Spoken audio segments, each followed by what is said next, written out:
Os mais de 200 voluntários ficaram conhecidos como o Acampamento de Israel, mais tarde Acampamento de Sião, e marcharam aproximadamente 1.300 quilômetros para ajudar os santos do Missouri a recuperar suas terras. Depois que o grupo de voluntários chegou ao Missouri, o Senhor revelou a Joseph que o tempo da redenção de Sião ainda não havia chegado e o acampamento foi desfeito.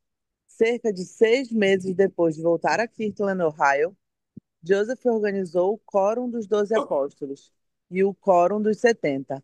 Oito membros dos 12 e cada membro dos 70 marcharam com o acampamento de Israel. Obrigado, Letícia. Olha só que parte curiosa, né, e interessante da história da igreja, essa circunstância do acampamento de Sião. É uma história muito conhecida dos membros da igreja. A gente está tendo a oportunidade de estudar sobre ela essa semana e vamos ver essa circunstância que os membros do Missouri estavam passando. Eles haviam sido expulsos das suas casas, das suas terras. Eles estavam passando por muitas dificuldades, muitas provações. O Senhor dá essa revelação para o profeta, para eles reunirem esses voluntários que estavam lá em Kirtland, que é uma distância de 1.300 quilômetros. É como daqui para Fortaleza, mais ou menos. E para eles fazerem essa viagem e irem lá e ajudar os santos do Missouri a recuperar suas terras. E quando eles estavam próximos de chegar lá, o Senhor disse que não precisava mais eles irem até lá, que eles deveriam voltar para Kirtland. E isso desencadeou algumas coisas, né? E tem várias lições e vários princípios que a gente pode aprender com essas circunstâncias. E meu convite desde já, talvez não vamos conseguir ver todos, mas eu oro para que a gente possa ponderar o que a gente pode aprender sobre o Salvador Jesus Cristo, como é que ele age, né, com os filhos dos homens, ao vermos essa história. Logo no início aqui, vou compartilhar com vocês uma revelação que o Senhor deu para os santos lá na seção 103, nos versículos de 11 a 13. Ah, Luiz, você pode ler para nós? Sim, presente. Olha, isso aqui o Senhor está dizendo para os santos lá no Missouri, tá? Que haviam sido expulsos, né, das suas terras. Pode ler.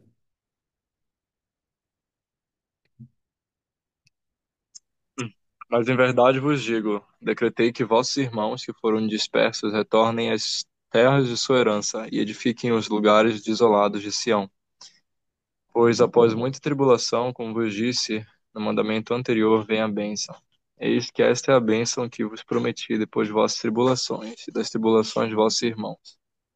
Vossa redenção e a redenção de vossos irmãos, sim, sua volta à terra de Sião, para que se estabeleçam, a fim de não mais serem derrubados. Obrigado, Luiz. O que que o Senhor estava lembrando eles aqui, os santos, de acordo com esses versículos? Princípio, o Senhor estava lembrando os santos aqui, ao iniciar essa sessão, a respeito das provações deles. Fala, Luiz. Após muita tribulação, vem a bênção. Opa! E aí eu pergunto para vocês, isso é meio contrário, né, ao que o mundo ensina, né? Nossa, como é que depois das tribulações vêm as bênçãos, né? E aí eu queria perguntar para vocês, quais tipos de bênçãos a gente recebe após as nossas tribulações? Vocês conseguem me dar exemplos de tipos de bênçãos que nós recebemos ou que vocês já receberam por causa de suas provações?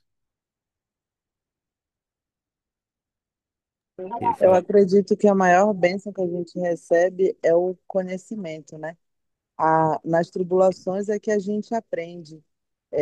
A minha avó diz que pessoas que Na verdade, tinha uma historinha quando eu era criança, meu pai contava muito, era sobre um cachorro. Um cachorrinho, ele ficava dentro de uma caixinha, ele ficava do lado de fora da casa, ele sofria um monte. Mas quando ele cresceu um cachorro forte, um cachorro saudável, porque ele tinha que caçar. E um outro cachorro ficou dentro de casa, ele não saía, os donos não levavam ele para passear, ele não via a luz do sol, mas ele recebia comidinha, água ali o tempo todo. O cachorro que cresceu dentro de casa, ele cresceu fraco, porque ele não tinha luz do sol, que é vitamina, né? Ele não interagia com outros cachorros, então ele era um cachorro muito medroso. E nessa história, o meu pai usava para demonstrar para a gente que são as dificuldades do caminho que nos fazem fortes. Óbvio que existe um meio termo. Você também não precisa penar como um cachorro de rua, mas se você não sair, se você não se aventurar, se você não conhecer outros cachorros, de repente até ser atacado por alguns, você não cresce. Então, as tribulações, elas nos ajudam a crescer, né? Mas, e por incrível que pareça, eu conheço muita gente que tem muita tribulação e você foca na tribulação e não no que você pode aprender com ela, sabe? Como aquela tribulação pode te ajudar a te edificar, sabe? Te ajudar na tua exaltação. Eu tive muita dificuldade no começo da minha vida, né? A gente casou, eu e meu esposo, eu tinha 18, ele tinha 20, e nós começamos a nossa vida de uma maneira muito difícil mesmo. Nós estamos casados, vai fazer agora quase 14 anos, já temos 13 anos de casado, né? Vamos fazer 14, caminhando aí para os 14 anos juntos. E foram muitas provações, muitas provações. Mas uma coisa que eu sempre converso com ele é que quando eu olho a minha vida, né, assim, nós dois, casados há 14 anos, e, e tudo que nós passamos, eu vejo o quanto nós somos abençoados e o quanto nós temos recebido bênçãos, sabe? Porque a maioria dos casais que eu conheço que tem o mesmo tanto de tempo que a gente, a grande maioria já está divorciado. É, nós temos três filhos maravilhosos que, apesar dos problemas de saúde, né, a gente os nossos filhos são incríveis. Nós temos uma casa própria, nós temos um carro próprio. São tantas bênçãos que o Senhor tem derramado na nossa vida que não tem como a gente negar que depois da tribulação vem as bênçãos, sabe? Poxa, que bom, obrigado, obrigado por compartilhar, Letícia. Essa designação, uma das verdades que a gente pode aprender é que, de fato, é que depois das muitas tribulações vem as bênçãos, né? Você falou da bênção de conhecimento, você falou, é importante te lembrar, como a gente precisa reagir nas provações, né? A gente entende a verdade, entende a doutrina do propósito das provações, e isso deve influenciar a maneira como a gente reage diante delas. Porque se a gente não tiver um entendimento correto das provações e de como Deus age na nossa vida, por isso o presidente Nelson, ele nos convida muito a entender e a saber como Deus age. Ele pede, ó, procurem estudar sobre os procedimentos de Deus, sobre como ele age com os filhos dos homens. Porque sabendo como Deus age, isso vai nos influenciar a maneira como a gente reage em certas circunstâncias, especialmente nas provações, nas dificuldades que a gente passa. Ao invés da gente focar nas provações, a gente pode pensar, nossa, o que que o Senhor quer me ensinar com elas, né? O que que o Senhor quer me ensinar com essas circunstâncias que eu estou passando? E é importante te lembrar que as provações, às vezes elas ocorrem por frutos de más escolhas nossas. Às vezes elas ocorrem por frutos de más escolhas de pessoas próximas de nós, às vezes de familiares, e isso nos faz sofrer, nos causa aflição, e às vezes as provações são apenas testes de fé, apenas provações da vida, são provas de fé que o Senhor quer testar nossa fé e confiança nele. E quando a gente estiver passando por essas provações, é muito importante a gente avaliar como está a nossa vida. Se a gente está passando por algo por causa de uma má escolha que a gente fez, a gente precisa se arrepender. Essa está no nosso domínio. Essa tá no nosso poder fazer algo em relação a ela. As outras duas não está. As outras duas a gente tem que ser humilde e aceitar de bom grado as provações e buscar a ajuda do Senhor para suportá-las de bom grado, com a esperança de que as bênçãos virão. Ah, tem uma declaração aqui que eu queria compartilhar com vocês, que está lá no seu manual do presidente Armin. Ele fala um pouquinho sobre isso. E ele dá ele dá uma advertência que é importante a gente estar atento. Vou pedir para Ana ler para a gente. Pode ler, Ana, por favor? Posso. Vocês podem com razão se perguntar por que um Deus amoroso e que tem todo o poder permite que nosso teste mortal seja tão difícil. A razão é que ele sabe que precisamos crescer em pureza espiritual e em estatura para sermos capazes de viver para sempre em sua presença como famílias. A maior bênção que receberemos quando nos provarmos fiéis aos nossos convênios em meio às nossas provações é a mudança em nossa natureza. Pode ler mais esse trecho aqui também, por favor, Ana? Sim, ao escolhermos cumprir nossos convênios, o poder de Jesus Cristo e as bênçãos de sua expiação podem surtir efeito em nós. Nosso coração pode ser abrandado para amar, perdoar e convidar outras pessoas a se achegarem ao Salvador. Nossa confiança no Senhor aumenta e nosso medo diminui. Hum. E o que mais chamou tua atenção, irmã, Ana, aí nessa declaração do presidente Armin, que é importante a gente lembrar em meio às possíveis provações que a gente venha passar em nossa vida? Como a Letícia falou, as provações servem para a gente aprender, mas também, quando a gente passa por provações, com elas a gente pode ter o nosso coração mudado, a gente pode crescer espiritualmente e pode até ajudar outras pessoas quando elas passarem por algo difícil também, por a gente ter passado por aquilo. E sempre se lembrar que o Senhor vai estar com a gente, nas provações que a gente passar. Então, Ele pode mudar o nosso coração. Legal, poxa, obrigado. E testifico, viu, que de fato o Senhor, essa é uma maneira que o Senhor tem de nos transformar, de nos moldar, é através desse fogo refinador. E Ele vai fazer isso por nós, em qualquer momento de nossa vida. Ele vai fazer isso por nós. E é importante a gente estar preparado para receber esse tipo de refinação do Senhor. E sabemos que por meio da expiação dele, a gente pode suportar e sobrepujar e vencer as provações que nós venhamos a passar com bom ânimo, né? E elas nos servirão de experiência e serão para o nosso bem. Eu testifico disso. Alguém tem algum comentário, alguma pergunta que gostaria de fazer sobre isso? Então, depois de dar essa instrução para os santos no Missouri, ele, ele dá uma outra instrução para os santos de Kirtland. E essa é direcionada para aqueles irmãos que iriam ser os voluntários, que iriam ajudar os santos no Missouri.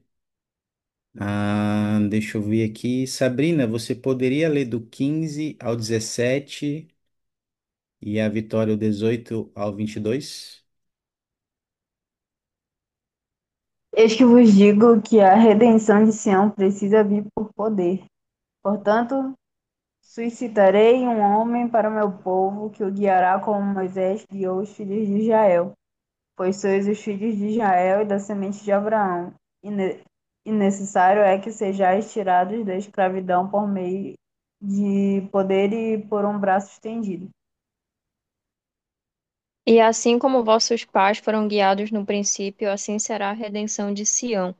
Portanto, que meu servo Joseph Smith Júnior diga à força de minha casa, meus jovens e os homens de meia idade, reuni-vos na terra de Sião, na terra que comprei com dinheiro que me foi consagrado. E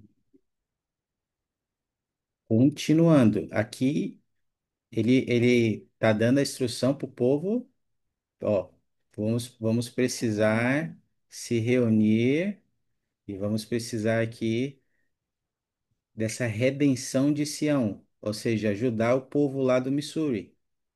E a gente vai precisar disso com poder. E vamos precisar de um líder, que seria o profeta Joseph. E ele, ó, vamos nos reunir, a gente vai precisar redimir Sião. Ele fala no 15:16, vamos precisar redimir, vamos precisar ajudar o povo. Então o Senhor está dando esse mandamento, ó, vocês vão precisar fazer essa reunião e vão precisar ajudar o povo. E ele continua aqui no 27 e 28. Pode ler, Vitória? Que nenhum homem tenha medo de perder sua vida por minha causa, porque aquele que perder a vida por minha causa tornará a achá-la. E aquele que não estiver disposto a perder a vida por minha causa não é meu discípulo. Olha só, ele fala que tem que se reunir, que vai ter que redimir Sião, mas aqui ele fala no 27 e 28, ó, pessoal, não precisa ter medo, não, ninguém precisa ter medo de perder a vida, tá? Porque quem que perder a sua vida vai voltar a achar. E quem não estiver disposto a perder a vida, por minha causa, não é meu discípulo. Então, o Senhor fala da reunião, mas dá essa advertência aqui no final. Como é que você, imagina que você estivesse lá no meio desse povo, recebendo essa instrução de se reunir e ajudar o povo do Missouri, mas recebesse essa advertência aqui, como é que vocês se sentiriam? Ou como você acha que eles se sentiram lá na hora que receberam essa instrução aqui do Senhor? Como vocês se sentiriam se estivesse lá? A Letícia falou aqui, com medo. O que mais?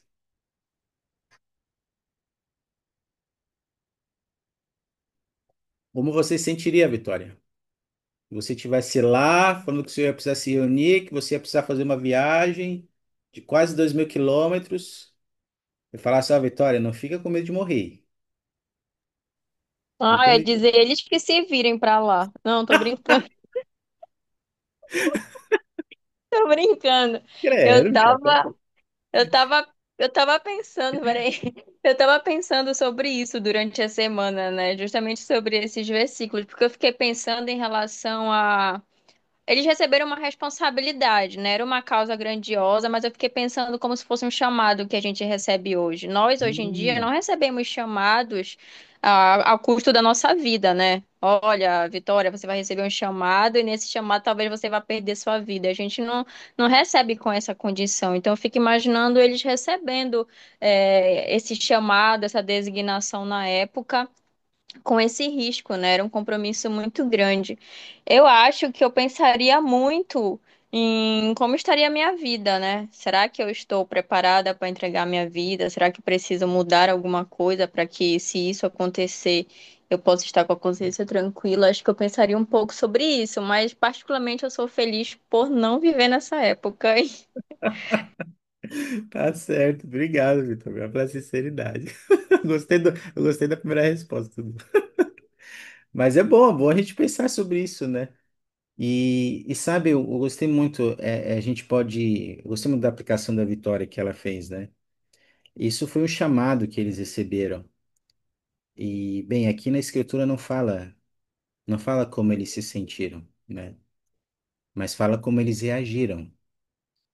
É, muitos deles tiveram muita fé e se voluntariaram. Tinha homens, mulheres, jovens, e eles foram. Mas às vezes a gente pode receber um chamado do Senhor que para fazer algo e a gente pode se sentir com medo. E é importante a gente lembrar que o Senhor nos chama, e quando Ele nos chama e nos faz promessas, a gente pode confiar nas promessas do Senhor. Não aqui. não aqui em Doutrina e Convênios, mas em Santos, Joseph Smith falou para esse grupo que ele levaria eles e que traria de volta e que eles chegariam em segurança. E olha só, né, que coisa. Mas a gente pode ver na história que a fé deles foi testada em relação a isso. E alguns perderam sua vida nesse acampamento de Sião. Então, pensa sobre isso. Se o Senhor te chamar para fazer algo muito difícil, como é que vai ser a sua reação quando isso acontecer? Olha, tem uma declaração aqui, lá no meio desse acampamento de Sião, uma das pessoas que estava lá era o Wilford Woodruff, que futuramente se tornou um dos presidentes da igreja, um profeta, né? Ele estava lá nesse acampamento. Olha o que ele disse aqui sobre esse chamado. Ah, deixa eu ver aqui. Letícia, pode ler para nós? Fui chamado para colocar minha vida em risco e ir para o Missouri, e alguns de nós foram resgatar nossos irmãos. Com certeza, tivemos que ir pela fé. Meus vizinhos insistiram para que eu não fosse. Eles disseram: Não vá, se você for, vai ser morto. Respondi-lhes: Se eu soubesse que seria atingido por uma bala que atravessaria meu coração no primeiro passo que eu desse dentro do estado do Missouri, eu iria. Foi assim que me senti naqueles dias com relação à obra de Deus. E é assim que me sinto hoje. Estou em busca da salvação e da vida eterna. E não quero que nada se interponha entre mim e aquilo que eu estou buscando. Obrigado. O que mais chama a atenção de vocês aí, meus amigos, nesse testemunho, nessa resposta do Wilford Woodruff? O que mais me chamou a atenção foi a coragem dele, né? Porque ele fala que mesmo que ele tivesse certeza que ele seria atingido por um tiro, ainda assim ele iria. Tem uma música evangélica que ela fala que é uma visão de João Batista da vida, que ela fala assim: por ele que eu estou gastando a minha vida, perdendo tudo por amor e com alegria. É uma visão como se João Batista cantasse essa música, sabe? E essa música, eu lendo aqui, só veio essa música na minha cabeça, sabe? Porque eu vi uma resenha de algumas pessoas criticando essa música, sabe? Que as pessoas cantam com louvor como se você estivesse gastando sua vida por Cristo, perdendo tudo, e que com Cristo você não perde, você ganha. Só que muitas das vezes, com Cristo, nós perdemos nessa vida terrena. Nós perdemos, ó, possivelmente dinheiro, porque nós precisamos aprender a não valorizar o dinheiro. Então, às vezes, o Senhor vai fazer com que você perca financeiramente para que você não dê valor ao dinheiro. O Senhor, ele não diz que nós devemos ter aquele voto. Como que é o nome? Tem uma religião que tem tipo uns monges que eles abrem mão de dinheiro, de tudo, eles não usam nada. Enfim, o Senhor ele não nos pede isso, porém, ele diz que o nosso amor, ou a pessoa que nós mais devemos amar nesse mundo é a Deus. E quando nós colocamos o dinheiro acima de Deus, o Senhor ele vai nos mostrar que o dinheiro não é Deus. Então, muitas das vezes nós perdemos muitas coisas nessa terra, mas nós não perdemos com o Senhor no céu. Então, o céu tem que ser o nosso objetivo. O céu, ele tem que ser. Hoje eu estava conversando na obra com um pedreiro, sabe? E o pedreiro era um rapazinho, sabe? Ele era auxiliar, servente, e o irmão dele é o pedreiro-chefe lá da obra. E com o dinheiro que ele ganhou, o irmão dele comprou um telefone para ele. E ele estava chateadíssimo, porque ele estava muito chateado. Não é budista, é franciscano, são padres franciscanos, acabei de lembrar. É, ele estava muito chateado porque ele queria ter comprado o celular no Robalto, que era muito mais barato, e o irmão dele comprou na loja por R$ 1.000 um telefone e ele tinha conseguido no Robaldo o mesmo celular por 250, R$ 300. Hebe Camargo.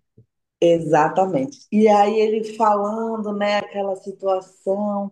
Ele é porque agora eu perdi R$ 700, ele estava falando assim.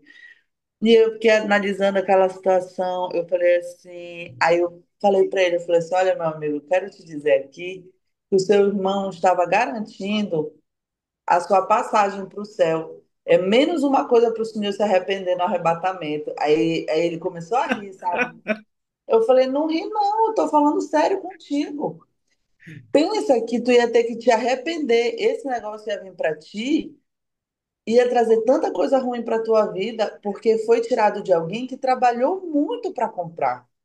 Alguém que pagou esses R$ 1.000 que tu pagaste no teu telefone e que teve seu bem subtraído. Aí ele tentou argumentar, sabe? E aí eu fiquei pensando nessa situação, sabe? Que como tem gente, né, que não pensa nos benefícios que o Senhor tem para a nossa vida e muitas das vezes abre mão de estar com o Senhor por coisas pequenas, como, por Verdade. exemplo, o preço de um telefone, coisas pequenas, como ser honesto na hora de receber um troco errado. Olha, teve um rapaz, na obra eu tenho tido várias situações em que tem é, colocado em prova a minha honestidade, sabe? Eu tava com o senhor, a gente estava passando material, era muito material para a obra, muito material. Só que eu sabia a quantidade de cada item, né? Simplesmente ele passou 10 itens e estava me entregando 22.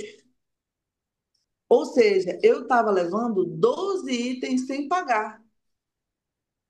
Nossa, Aí eu peguei e falei assim, moço, o senhor esqueceu desses 12 itens aqui. Só que os 12 itens somados dava tipo uns R$ 2.000. Ou seja, iam ser R$ 2.000 que iam dar de quebra no caixa dele.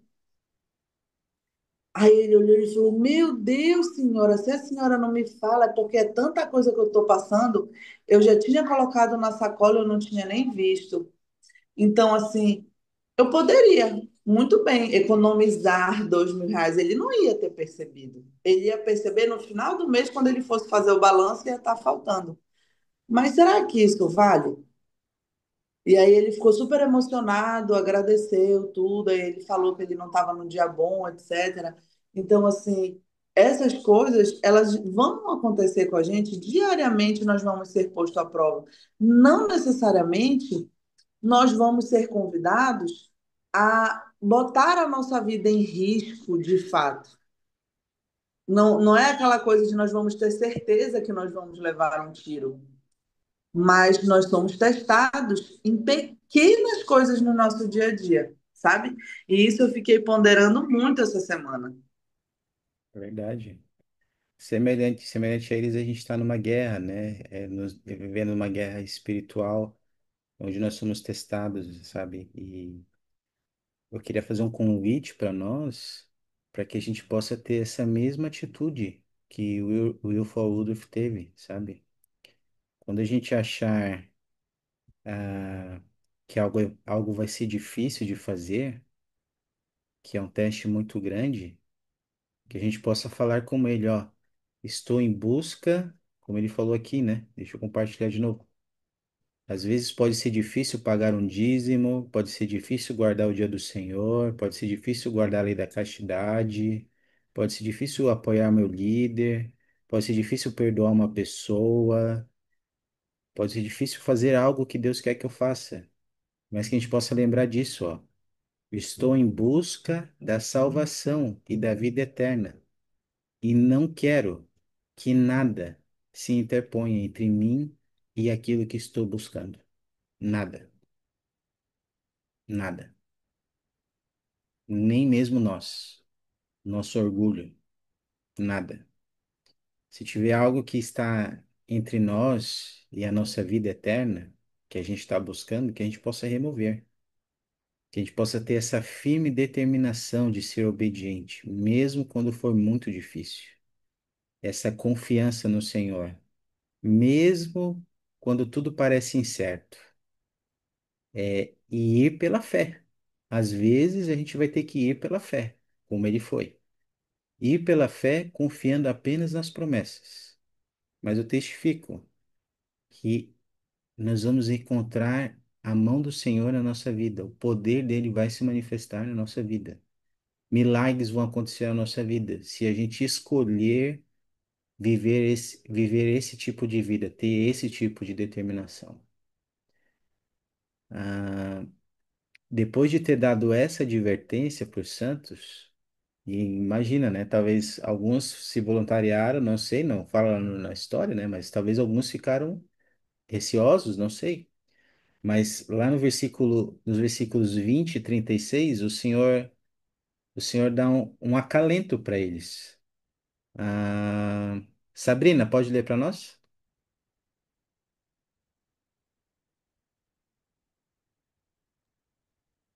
Mas digo-vos, meus anjos, irão adiante de vós e também minha presença, e dentro de algum tempo possuireis a boa terra. Toda vitória e toda glória ser-vos-ão manifestados por meio de vossa diligência, fidelidade e orações de fé. Se você tivesse lá, Sabrina, e tivesse recebido essas instruções, e no final o Senhor, por meio do profeta, dissesse isso aí para você, o que está nesses versículos, como é que você se sentiria?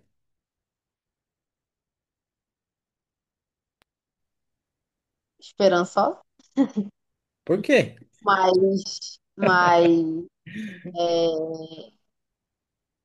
em paz com todos os conflitos, porque aquele já é difícil hoje, né? Mas no tempo deles era bem mais difícil, né? E eu vi que a presença do Pai estaria com a gente e que dentro de algum tempo a gente iria possuir uma boa terra, né? E tudo ia ser graças à nossa diligência, nossas orações e à nossa fé, dá esperança para o futuro, né? Porque Opa. passar por maus bocados, né, em decorrência da nossa fé, é literalmente, né, agir com fé. A gente age sem ter uma certeza do que espera a gente, né? A gente está simplesmente confiando no Pai, né? Então, ouvir dele que dias melhores virão é reconfortante, né, no meio de uma situação difícil. Isso, muito bom. Traz esperança, né, Sabrina? Imagina, lembra de, a gente precisa lembrar sempre disso, né? O Senhor faz promessas para nós, né? Ele fala, ó, meus anjos estão convosco. A minha presença vai estar convosco. Olha só, meus anjos, a minha presença. Vocês vão possuir uma boa terra depois de algum tempo. A minha glória vai ser manifestada a vocês. Olha só, grandes promessas. Ou seja, eles talvez passariam por algumas provações, algumas dificuldades, mas o Senhor também fez grandes promessas a eles, tá bom? E aí, seguindo nessa nesse capítulo, nós vemos que o acampamento começou a sua marcha, tá bom? Antes de entrar nos detalhes dessa marcha do acampamento de Sião, não, já vamos entrar nesses detalhes, já vamos entrar nesses detalhes. Deixa eu compartilhar aqui com vocês uma imagem. Eu não sei, eu acho que nós já falamos aqui, mas só para reforçar. Essa aqui, ó, era a rota desse acampamento de Sião, tá? Eles saíram de Kirtland para o Missouri e eram aproximadamente 1.300 quilômetros de distância. Eles passaram mais de um mês viajando, tá? Esse acampamento de Sião. E aqui tem um relato que fala sobre isso já na seção 105. Ana, pode ler para nós? Posso. É, depois de marchar por quase 7 semanas e vivenciar tanto dificuldades quanto milagres, o acampamento de Israel se aproximou do condado de Jackson, Missouri. Os membros do acampamento estavam ansiosos para conhecer a vontade do Senhor e saber como Sião seria redimida. Para muitos, redimir Sião significava devolver aos santos do Missouri seus respectivos lares. Não sei. Em 22 de junho de 1834, enquanto estavam a cerca de um dia de viagem do condado de Jackson, Joseph Smith recebeu a revelação registrada em Doutrina e Convênios 105.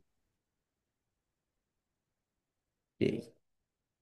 Alguém se recorda aí o que foi essa revelação que eles receberam quando estavam próximos lá, já do Missouri, que estava na seção 105, que já estudou aí, que queira fazer um resumo pra gente? Ana, Letícia, Sabrina e Vitória. Alguém se habilita?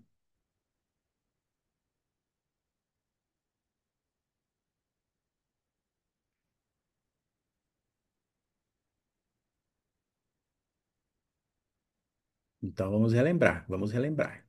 Estavam chegando bem perto lá do Missouri já. Não foi aquilo que eles receberam uma revelação que eles tinham que voltar? A gente estudou Eita! isso, a gente estudou na nossa noite familiar aqui em casa, e foi algo bem Hum, interessante, sabe? Que a gente fez até uma historinha assim, que era, a gente fez uma cartinha do que nós poderíamos falar de mensagem de conforto para aqueles irmãos que perderam suas terras, para aqueles irmãos que perderam tudo, foram para o acampamento no Missouri, e chegando lá, o Senhor falou assim: então, vocês podem voltar, que sabe a terra que vocês perderam mesmo, pode ir embora. E aí a gente fez uma historinha com as crianças para elas poderem entender que foi a historinha foi assim.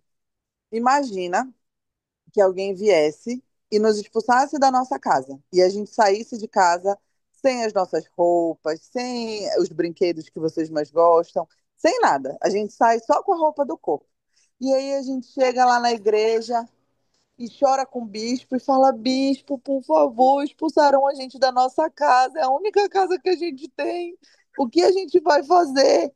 E aí o bispo falasse assim: Não, se calma, eu vou falar com o profeta. E aí o bispo ligasse para o profeta e falava assim: Não, irmã, não se preocupe, nós vamos acampar aí na pracinha, perto da casa de vocês. E aí a gente passasse frio, a gente passasse fome, a gente ficasse vários dias assim ao relento, tendo que acampar na rua até chegar na pracinha. E quando a gente chegasse na pracinha, que a gente estivesse muito pertinho da nossa casa de novo, porque tem uma pracinha na esquina da minha casa, o Senhor chegasse e revelasse para o profeta que a gente não ia ter a nossa casa de volta e que a gente ia embora. E a gente tinha que ir embora e acreditar que o Senhor ia nos abençoar de outra maneira. Mas imagina como ficou o coração dessas pessoas, tipo, devastado de saber que perderam tudo o que tinham, né? Toda a sua terra, toda a sua estrutura, né? Então imagina como eles se sentiriam. E foram cartinhas bem interessantes que saíram daqui de casa, ó, sabe? que Foram, legal, ó. foram mensagens de conforto muito bonitas que tanto as crianças como eu, meu esposo, pudemos escrever, assim, foi bem legal. Que legal, Letícia. Obrigado por compartilhar. Como é que, imagina, né? Trazendo isso que a Letícia já fez esse resumo para nós, no versículo 9 o Senhor fala que era que eles deveriam esperar um pouco mais pela redenção de Sião. Ou seja, eles foram para lá, aquele acampamento ele foi pronto para fazer uma guerra com as pessoas que estavam lá no Missouri para recuperar as terras dos santos. E quando eles chegaram bem próximos, falaram, não vai precisar mais. Podem voltar. Podem voltar para Kirtland. Imagina que vocês estavam nesse acampamento. Se vocês estivessem nesse acampamento, tivessem feito uma viagem de 1 mês e meio para ajudar as pessoas a recuperar suas casas, e quando você estivesse chegando perto da cidade, o senhor falou, pode voltar, não vai precisar mais ir lá. Como vocês se sentiriam se vocês estivessem nesse acampamento? profeta chegasse vocês falaram, não precisa mais, Luiz, Sabrina, Vitória, Ana, não precisa mais, vamos voltar. Vamos voltar para Belém. Como é que você sentiria, Luiz? Sim, Luiz, eu da Ana, minha parte, se eu Sabrina, tivesse indo só Letícia, Vitória. ajudar, se eu tivesse indo só ajudar, eu ia ficar aliviada de não ter que entrar numa guerra, né? Eu ia Mas ficar assim, se aliviada. fosse a minha casa que eu tivesse perdido, e tivessem indo para me ajudar, eu ia ficar muito triste de não reaver o meu patrimônio, a minha casa, o lugar onde tem as coisas, né, onde tem as minhas lembranças de família, onde tem, enfim, a minha herança para minha posteridade, né? Eu ia ficar muito triste se fosse a minha casa. Mas se eu tivesse indo para ajudar, eu ia ficar aliviada com certeza. Ok. Obrigado, Letícia. E os demais, como é que vocês se sentiriam se vocês estivessem nessas circunstâncias?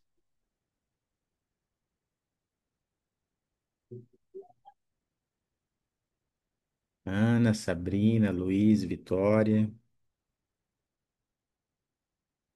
Pode repetir? Como vocês se sentiriam se vocês estivessem lá no meio do acampamento e recebessem essa ordem do profeta de que teriam que voltar para Kirtland, que não iam precisar mais ir lá no Missouri, fazer guerra, recuperar as terras das pessoas, dos membros que haviam sido tomadas, sendo que vocês saíram de casa para isso.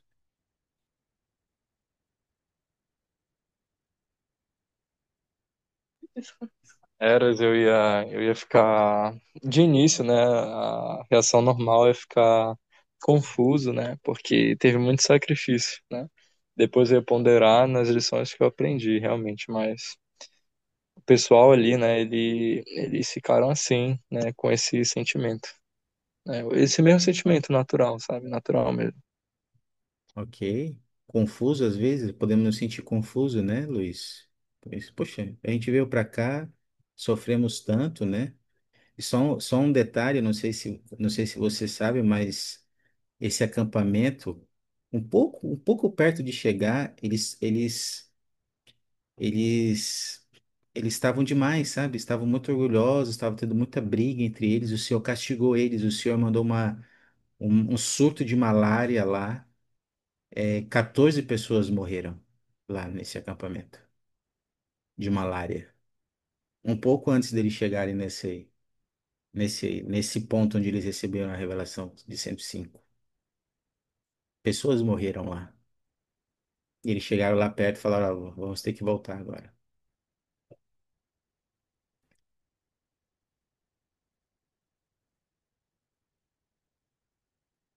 Pensa como é que você se sentiria se você fosse lá, estivesse lá nesse acampamento, tá bom? Depois aqui dos versículos, tem alguns versículos que o Senhor ensina um pouco por meio do profeta alguns dos propósitos do acampamento, porque esse acampamento tinha um propósito. Ele não revelou todos os propósitos do acampamento, nem todos os propósitos ficaram ah, claros nessa ocasião, mas ficaram claros depois. Mas o Senhor revelou alguns aqui nos versículos que a gente vai ler. Vou pedir para o Luiz ler o 13 e o 14 e a Vitória lê do 17 ao 19.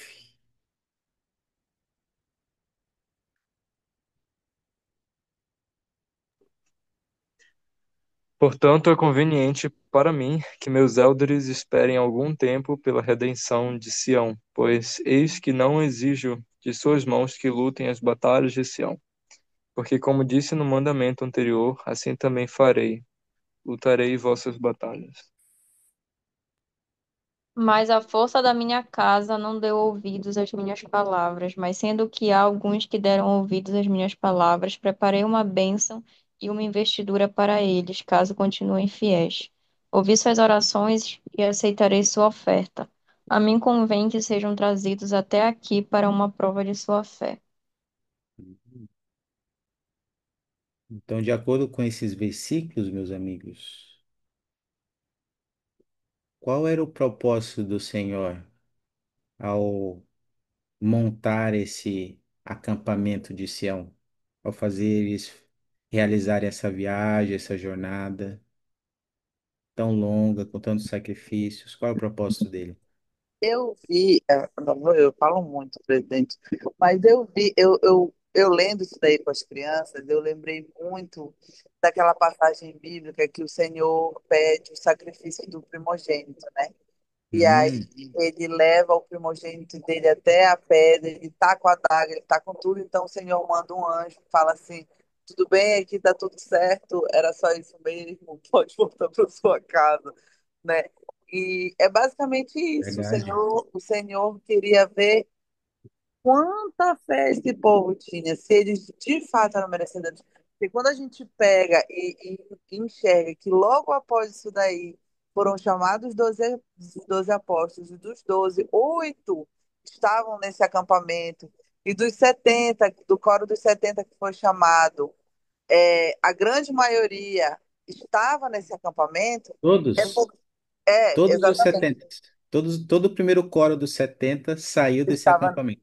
Então o Senhor estava realmente preparando-os para assumir, para ver se eles realmente tinham esse poder de liderança.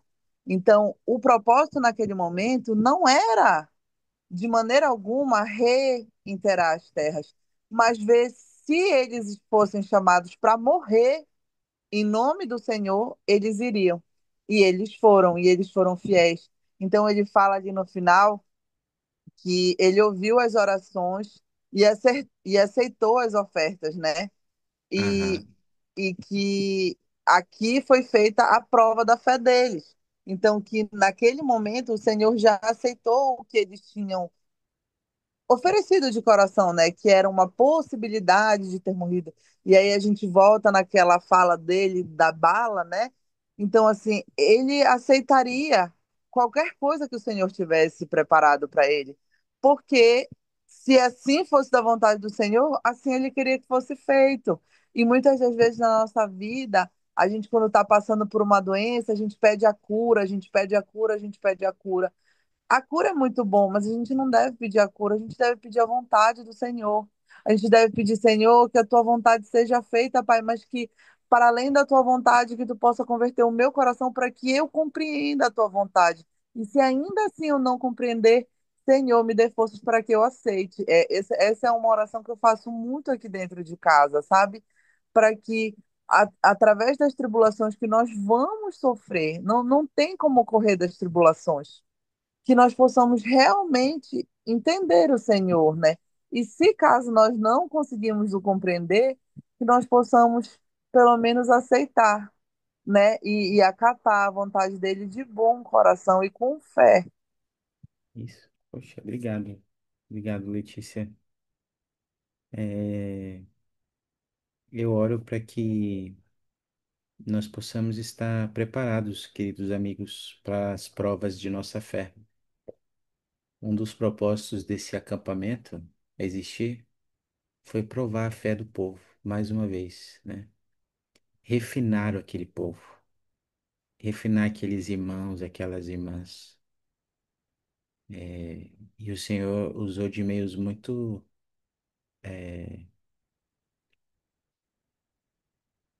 digamos assim, fortes, né? Duros. O Senhor usou de provações amargas para refinar eles, para que eles pudessem alcançar seu pleno potencial.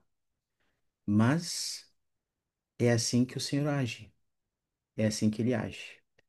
É assim que às vezes ele vai nos refinar. Por meio de provações duras, amargas, ele vai nos refinar, ele vai nos ajudar a alcançar o nosso pleno potencial.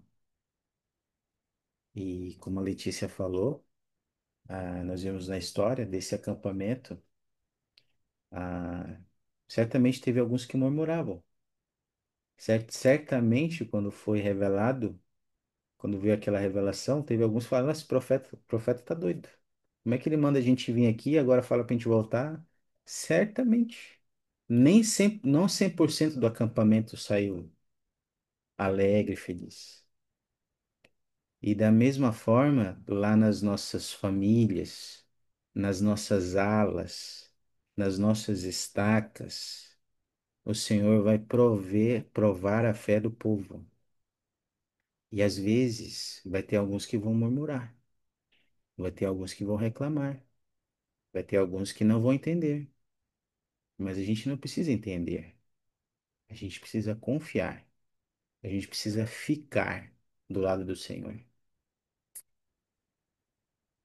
e esperar até que os propósitos dele sejam revelados. 8 apóstolos saíram desse acampamento. Toda a primeira presidência dos 70 saiu desse acampamento, quando ela foi organizada. E todo o primeiro coro dos 70 saiu desse acampamento, quando ele foi organizado. Então, queridos amigos, para encerrar, queria só compartilhar uma citação do Elder Henderson com um convite para todos nós, para quando as provações da fé vierem sobre nós, tá bom? Para a gente fechar nossa aula.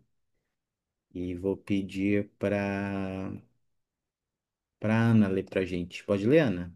Por favor? Posso. Tá meio barulho aqui, mas eu vou ler. Tá bom. Como permanecemos firmes e inabaláveis durante uma prova de fé? Imergimo-nos naquelas mesmas coisas que ajudaram a edificar o cerne da fé. Exercemos fé em Cristo, oramos, ponderamos as Escrituras, arrependemo-nos, guardamos os mandamentos e servimos ao próximo.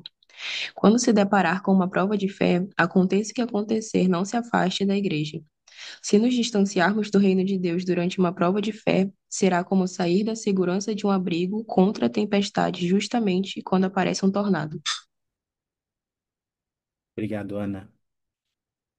Esse é o meu convite para nós, queridos amigos, que quando a prova de fé vier, e ela vai vir, não é se vai vir, mas quando ela vier, que possamos lembrar de continuar exercendo fé em Cristo, de orarmos, talvez ainda com mais fé, de estudarmos as Escrituras de uma forma ainda mais significativa, de nos arrepender, de guardar os mandamentos, de servir ao próximo e de ficar na igreja, ficar com Cristo.